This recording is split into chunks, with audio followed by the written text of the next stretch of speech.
You're listening to Heritage Radio Network.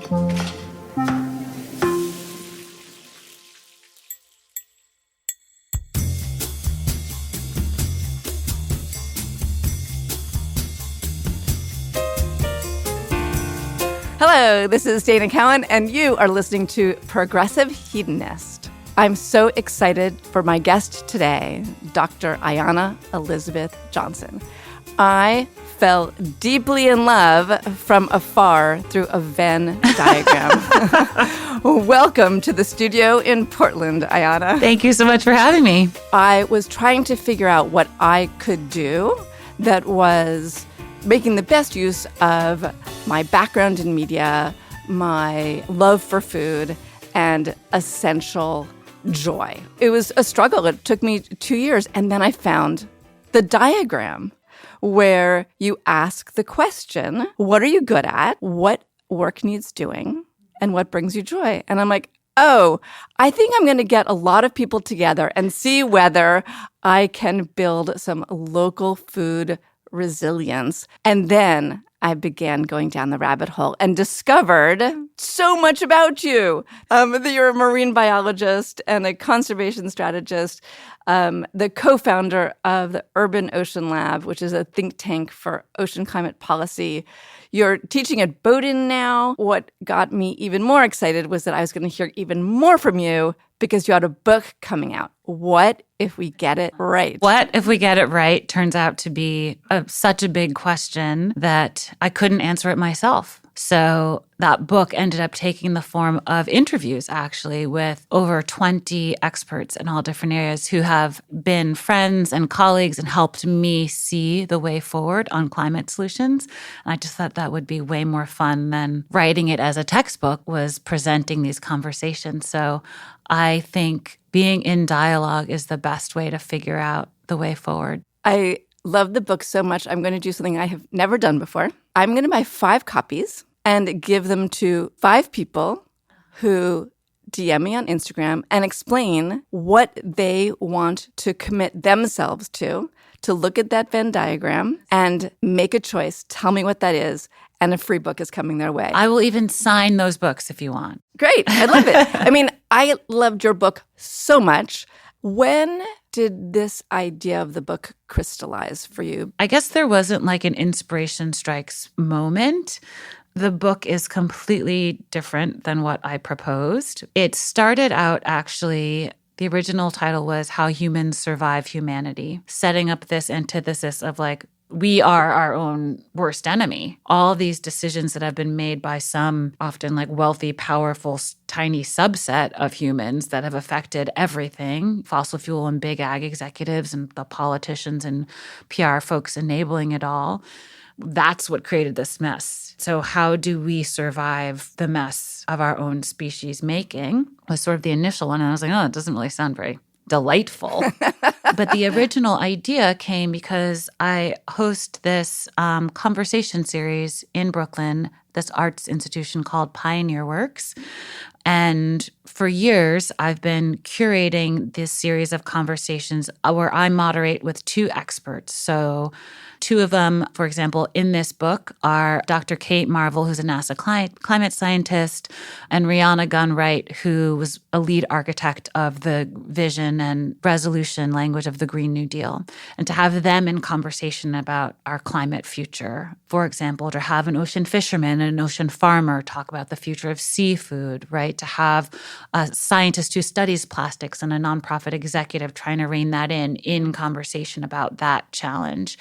And this book editor, Chris Jackson, who I'd met at a TED conference in the hallway years before, and I'd pitched him a book on ocean conservation and social justice, and he was like, I don't think anyone's going to read this book. I was like, it's called Ocean Justice. And he was like, this is very academic and important, and it would have been anecdotes from that decade of my career focused on that work. He started coming to these conversation events I was hosting and was like, this is the book. Wow. The thing that you do that we need is that you tell us who we should be listening to, and then help us understand what they're saying and contextualize it, help us find meaning and see the way forward through this collective wisdom of these people that you know. And I was like, that could be a book. Okay. There's a funny quote in your book. It used to be for dating. Don't worry about him. There's so many fish in the sea. Not so many fish in the sea. Yeah, I mean, I think that's the hard truth. 90% of the big fish are gone because of overfishing. The tunas, the sharks, the swordfish, the marlins, right? Like, we are really good at targeting and selling and eating all of these things. And so there's certainly a case to be made for eating our way into solutions too, right?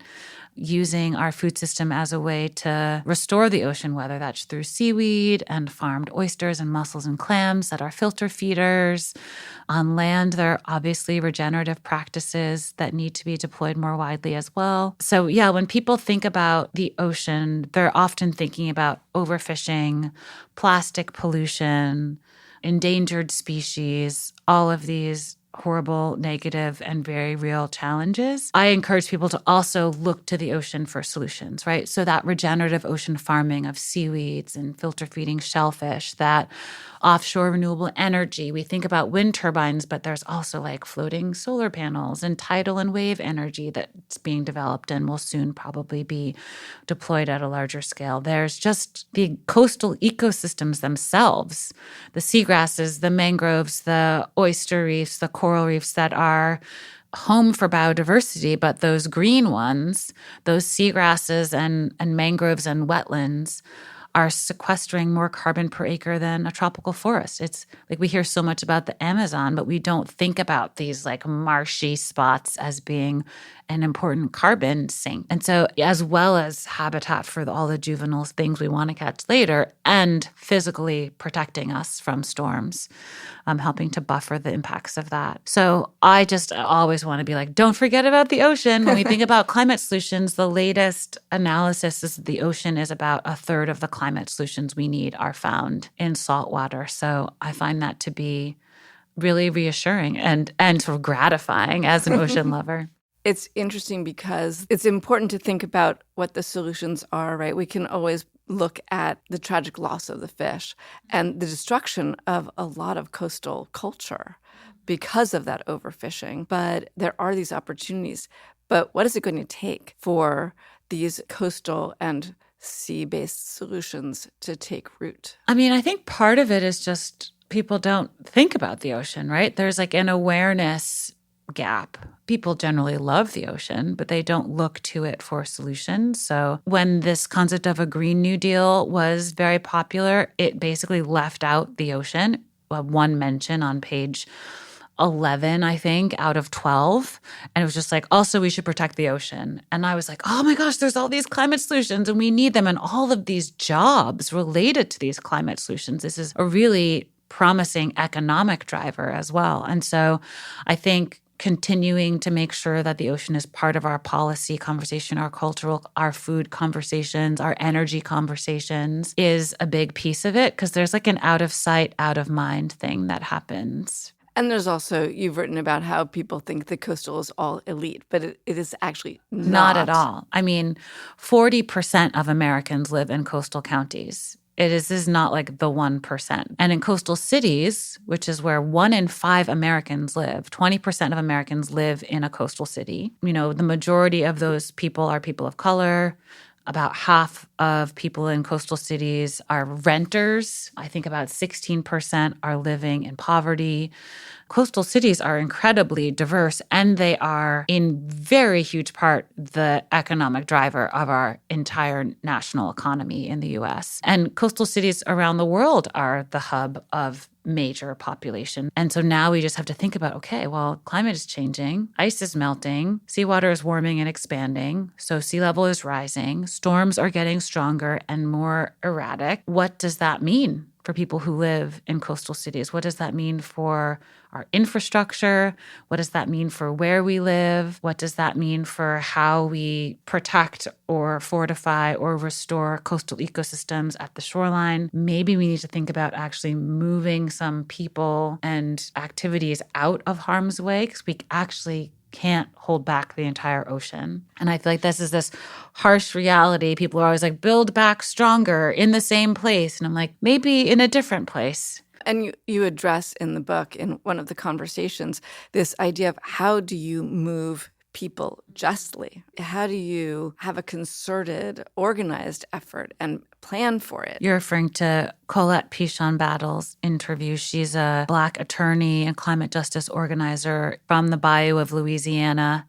She's well aware that her home will be gone within the next few decades. And there's a big question mark around what that transition geographically, culturally, economically, politically is going to look like. And how do we do that in a way that takes care of people and, to the extent that is possible, really care about community cohesion and maintaining culture in that process. And it's not going to be easy, but we've got to try to figure out this crazy puzzle of like, where does it make sense to live as the world is changing so quickly? And ignoring the changes just means we have less time to adapt. I found her interview quite moving and profound.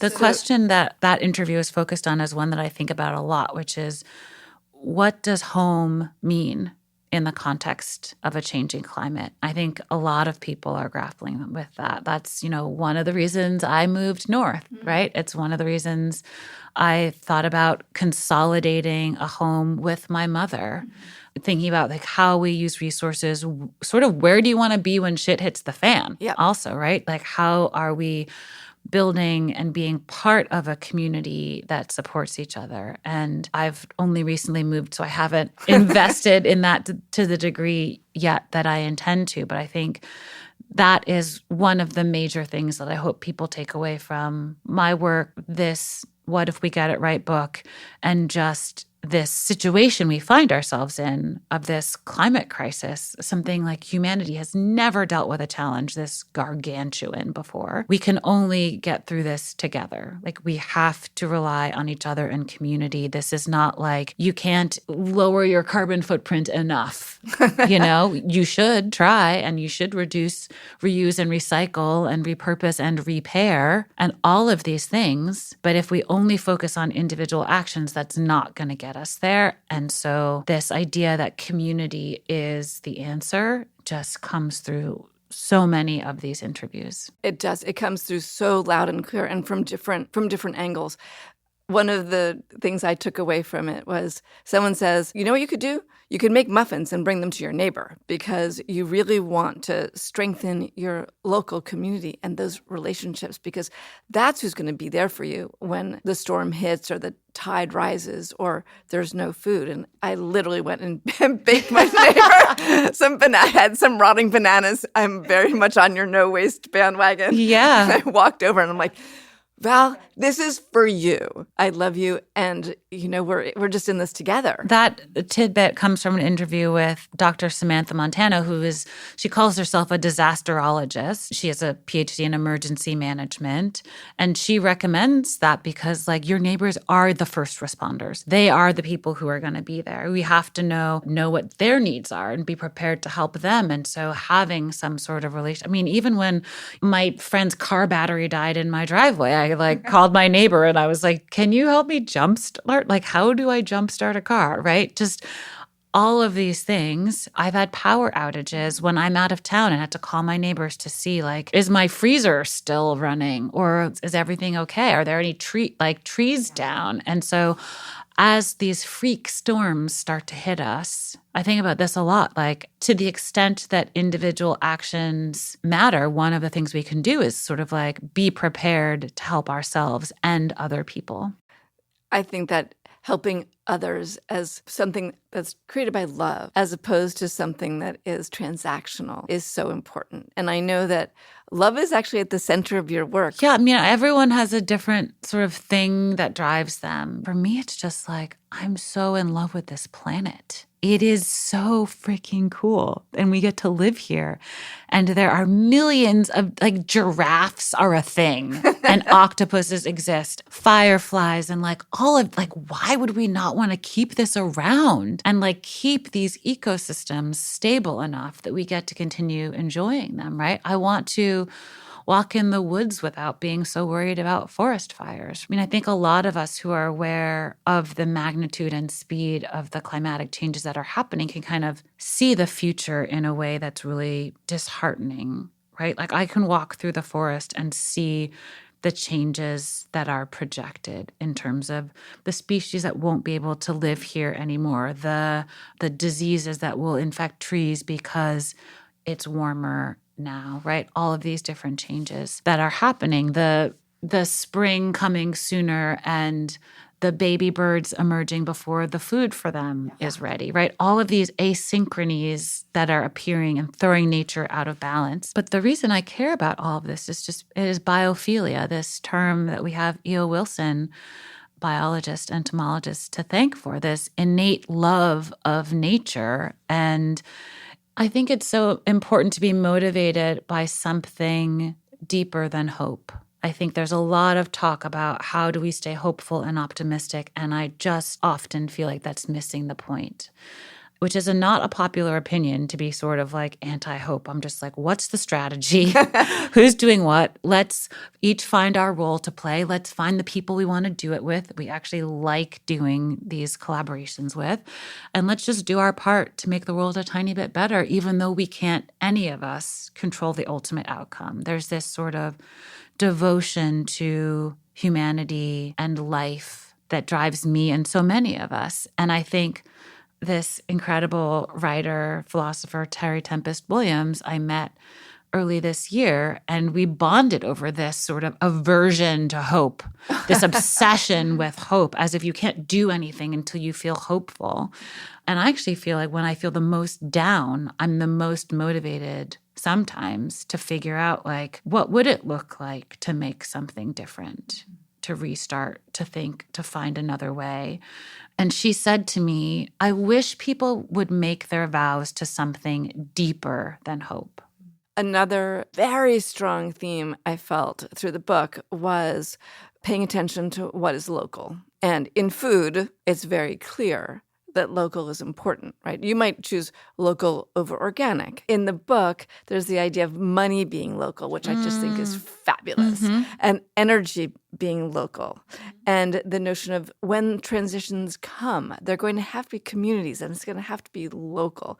So all of these things that I hadn't really thought of in that same way as I do so deeply about food. Tell me more. First of all, I'm honored that you have read this book so closely. It is a long book. I'm very flattered.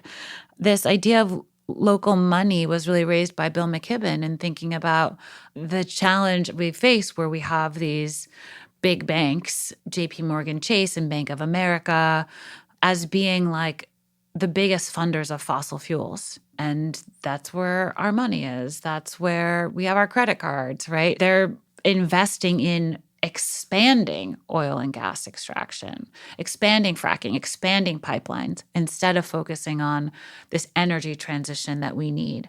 And so what would it look like if, as you mentioned, energy was more localized? And it doesn't make sense everywhere, but whether that's solar panels, community solar, wind energy. I will also put in a plug for just energy conservation being about 50% of the solution. Like we can't all be just running inefficient appliances when we don't need them, et cetera, and being like overcooling things in the summer and overheating everything in the winter. There's just like huge room for improvement on insulating our attics, et cetera, as a part of the solution. And Leah Penniman, a Black farmer upstate New York, is talking about food sovereignty and what it looks like to be free is very related to being able to feed yourself and your community. And as we all saw in 2020 with the pandemic, our global supply chains can be very fragile. So this is not just a sort of eco-hippie thing. This is very practical to be able to meet many of your community's needs on a much more local or regional scale, and to have some of these redundancies built in, not just one source of the things you need, but have multiple producers and distributors. Monopolies can be very fragile, right? Just like having a single leader of a movement can be very fragile. And so this idea that we need climate solutions in every city, in every town, in every community means we need leaders in all of these places and in every sector. And so it really is this opportunity for everyone to find their role in a way that I think is really exciting. There's another interesting thread in the book about leadership and courage. Yeah. And I always feel the need to expand the concept of leadership. It is not the person giving the big speech that inspires people. That is one form of leadership. There's so much leadership that happens behind the scenes that is important to honor. We need to expand our definition of what leadership looks like, but also really embrace the role of follower. I'm not always in a leadership position. I think there's this phrase that Catherine Wilkinson and I used in All We Can Save, the importance of following where wise leadership emerges. Oh, that's so good. As being a trait that's very sort of feminine in the climate movement, right? If you think about all of that Greta Thunberg was able to achieve, it's not actually her achievement. She could still be sitting alone outside the Swedish parliament, right? If other people weren't like, that's a good idea, I could do that in my town. I could organize a Fridays for Future group in my school. Following when you see a good idea is a great thing to do and can, in fact, create this ripple of emergent leaders and organized efforts at all these different levels. So I think having this fluidity between leading and following and a broad vision of what both can look like and how anyone can embody either or both of those at any moment, I think frees us up from this idea of Martin Luther King Jr. being the model of a leader of a movement, because it's so much more than that. But there's a quote from him that opens this community foremost section of my book that appears in his book, Where Do We Go From Here? Chaos or Community? And I do really feel like that's a really important dichotomy for us to think about. I think what you're describing now is perhaps the answer to something that has really been sort of agitating me in the back of my mind. The idea is, what if we get it right? And the word we is incredibly important to you. I'm interested in how you think about getting someone who is very I-focused, as so many of us are, to the we. That transition is the beginning of being able to get it right. Join something. I mean, there are a million initiatives, a million organizations. Every time someone starts a new climate nonprofit, I'm like, do we really need this? Can we transform existing institutions and organizations? Can you, within your school, your church, your sports team, your book club, whatever it is that you're a part of, how can you help accelerate the implementation of climate solutions from where you sit, from where you have authority and connections and relationships already? And I think another piece of this is finding people you actually want to do something with. Mm-hmm. There's what is the thing, but also who is the crew? And that's been a critical part of what keeps me going in my work is I get to work with awesome people. And that is a huge luxury that I get to choose a lot of my own collaborators. I just encourage people to seek out those that they want to do something with, whether it's as a volunteer or we need so many people within corporations to be changing them from the inside, right? I try my best to support my friends and colleagues who are working within these Fortune 500 companies, trying to make change from the inside. This internal leadership is a really important aspect too that I think gets overlooked. Those people in the corporate town hall meetings who are excuse me, why are we manufacturing in this way? How are we going to eliminate our scope 3 emissions, etc.? Whether you're a chef or just love going to restaurants, you know the best ingredients are everything, especially when it comes to beef. In Northern Australia, there's a different approach to raising high-quality beef. Westholme, based in Queensland and Northern Territory, is working with the land to create nature-led Australian Wagyu. Westholme stewards 16 million acres of rangeland guided by their natural ecosystem. They're led by a belief that if they balance the needs of their cattle with the needs of the environment, both can thrive. Westholme's team of rangeland experts and nature managers use a variety of tools to monitor and respond to the welfare of the environment, like satellites that assess grass health and on-the-ground research. Cattle are happier when they have the freedom to forage and explore, so Westholme ensures that they can roam wild, foraging at will for the first 2 to 3 years of their lives. Their cows graze on native grasses like Mitchell grass, which is only found in Australia, along with dozens of other plants, herbs, and seasonal legumes. The result is a high-quality Wagyu beef that reflects the terroir of Northern Australia and a flavor suited to complement any cuisine. Westhome believes that when nature leads, flavor follows. Learn more at westhome.com. How important is narrative in this work for you? So much of the stories we've been told about climate have been apocalyptic. The day after tomorrow and the fire and brimstone and the disaster. And of course, there's a lot of that already happening, and there is more of that to come. But if we don't show each other answers to this what if we get it right question, we lose a lot of motivation, right? Like, how do we build the world that we want if we can't see it? How do we figure out our role in creating this transformed life and society if we don't know how it's all coming together, right? So I really think this has been a failing on the part of the media to, first of all, took a long time for the media to take climate seriously and give it any airtime. And we still have less than 1% of TV news coverage minutes are about climate change, 0.9%. It's actually declined in recent years. I think we got up to 1.2% at some point in the last few years, but it's less than 1%. So how can we expect people to be informed, to know where to go for reliable information? And,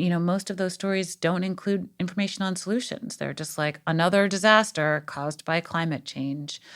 Kendra, with whom you worked on the podcast, she mentions things so interesting. She's a climate reporter, and how the stories that so often are assigned are 9 ways to pack your emergency kit, as opposed to saying, there's going to be a town hall and we're going to discuss the solutions. So there's something about the perspective, because service journalism, when we think about service journalism, it's lists and it's how-tos, and it isn't necessarily like these deeper questions. And it seems like that would be interesting to address. Kendra raised the example of having a car and automobile section of a newspaper instead of a transportation section, right? Because we should be talking about trains and bikes and all these other ways to get around in that same breath. It's not just about all of us having electric cars. It's about how we're transforming transportation.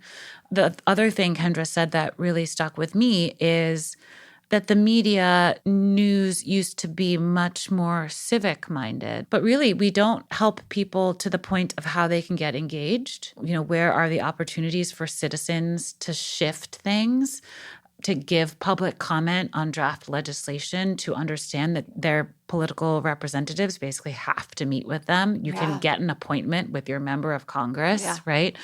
And I think there's been this over-concern in journalism that somehow becomes advocacy if you just tell people how to engage in the process, which I think is ridiculous because it's part of the sharing of information, which is news, right? Like, instead of, as she describes this, sort of like he said, she said of climate politics and policy, or this like, this is how much this proposal costs and this is how much this one costs. It's like, what is the proposal? How would this affect me? How would this affect my community, right?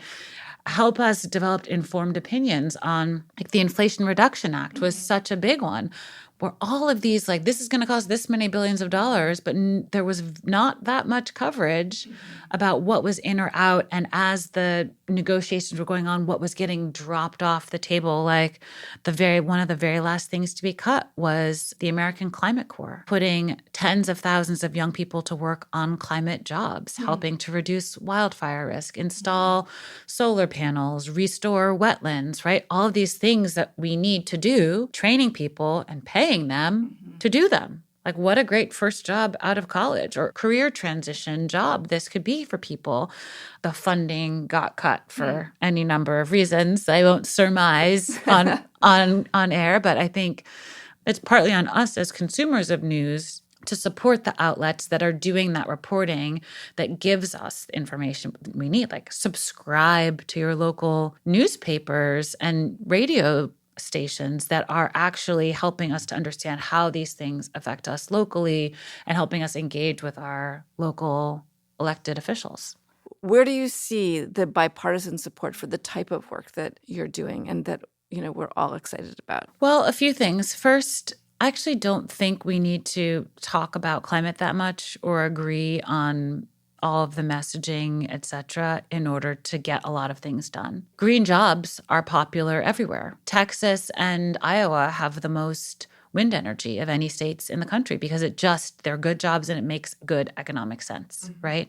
So I think luckily, we don't have to rely on politicians being environmentalists.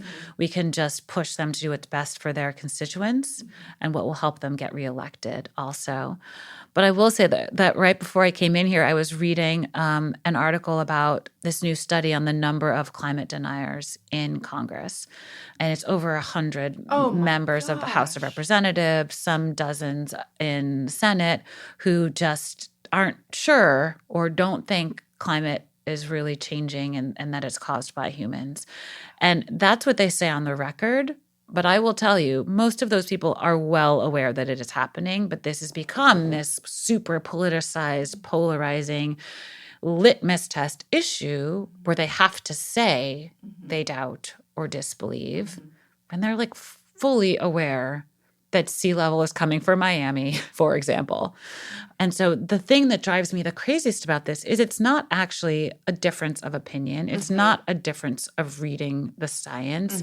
It is a lie. They are lying about not understanding that the climate is changing. It is completely disingenuous and absolutely blocking our ability to collaborate in a nonpartisan way to get some of these things done. So we have to sort of like reverse engineer these ways in which this can be about the economy and this can be about good jobs and this can be called the Inflation Reduction Act, which is, hundreds of billions for climate in there, but like we can't call it that. So we have DeSantis trying to ban the term climate change in Florida from all government officials and documents. And it's just like, if we can't even acknowledge the problem, it does make it harder to collaborate on the solutions. We can sort of find a workaround, but there are differences of opinion in, do we want to have a carbon tax or do we want to have industrial incentives? Do we want to have